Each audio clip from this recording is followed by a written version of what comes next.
bahalkii ayaa weeraro ku soo qaaday yur ayaa codkoodii ay ku didiyeen dhowr jeer xagga kale ayuu ka soo wareegis yidhi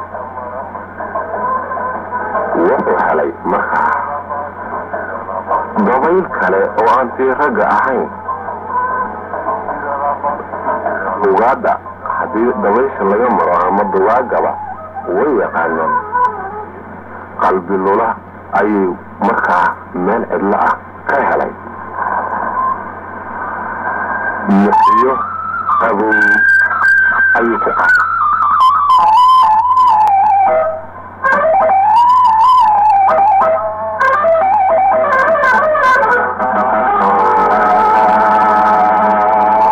way hurudayoo may qaylin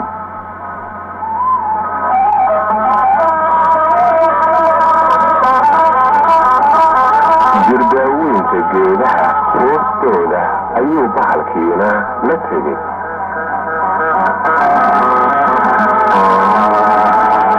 inta habar dugaagii raqda kuma kala maqnaato lafaheedii ayuu halkaa ku roogay war bahalkii waxanuu nagaga jeestay waxyo ka weyne muxuu helay ayuu xasan ninkii weydiiyey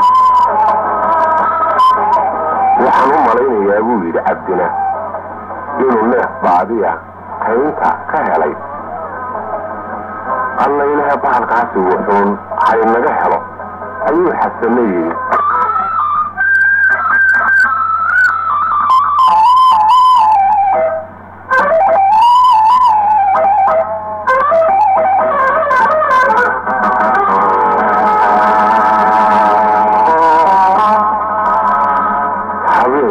mid cabsi huwan ayuu ahaa qofna labadoodii il iyo baal iskuma geyn ka soo jeed ayuy ku dhammaysteen subaxdii hore ayay meeshii ka kallaheen intayna wax kala aragna waxay arkeen maryo ruux dumara oo dhirta yacayga ah dhirta yacaygii ay la hadhay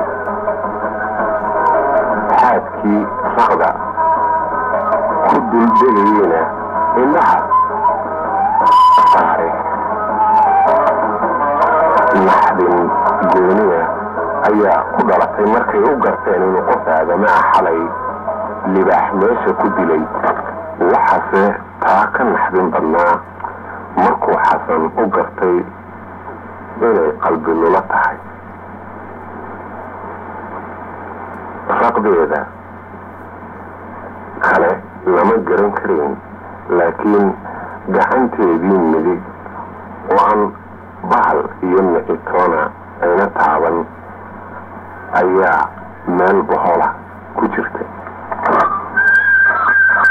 gacan ay sidaa iskaga qaban jirtay marka golaha ay fadhiyaan ee uu gacan ku soo fidiyo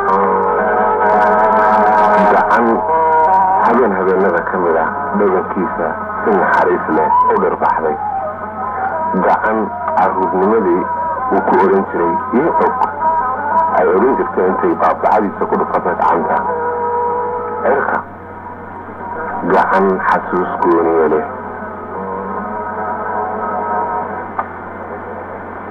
halkiibay wixii lafaheedii iyo raqdii ay ka heleen cabdi iyo xasan maro ku soo ururiyeen beeshii ugu horraysay bay keeneen waxbay ka aaseen ehelkeedii iyo reerkiina fariin baa loo diray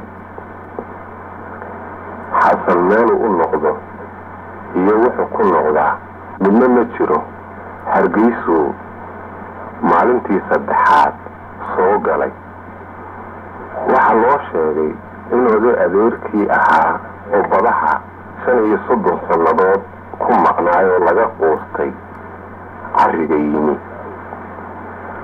waxaa kaloo loo sheegay inuu odaygu wato xaas iyo 3 carruur ah oo isagu dhalay.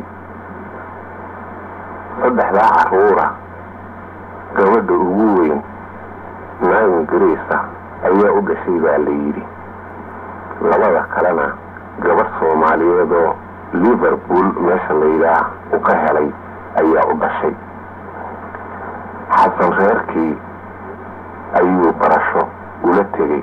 aabihiibaa intaanu dhiman aad uga sheekayn jiray walaalkiisa keliya ee u lahaa inuu ahaana wuu ogaa. laakiin adeerkii ismay arag oo waxa la yidhi xamar ayuu dawooyin u doontay. xasan waxaa daways yidhi xamar tag adeerkaana bal inaad kula kulanto imtixaanadii iyo jawaabaadkii ama go'aanadiina aad ogaato. xamar markuu yimid liiskii dadka gudbay ama gudbayaasha wuu iska waayay oo liiskii ma gudbayaasha ayuu isku dhex arkay ama magaciisii ka helay. muddo 5 maalmood ayaa markaa ardaydii galaaskooga ahayd ama ladkooga ahayd ay ku jireen xalane.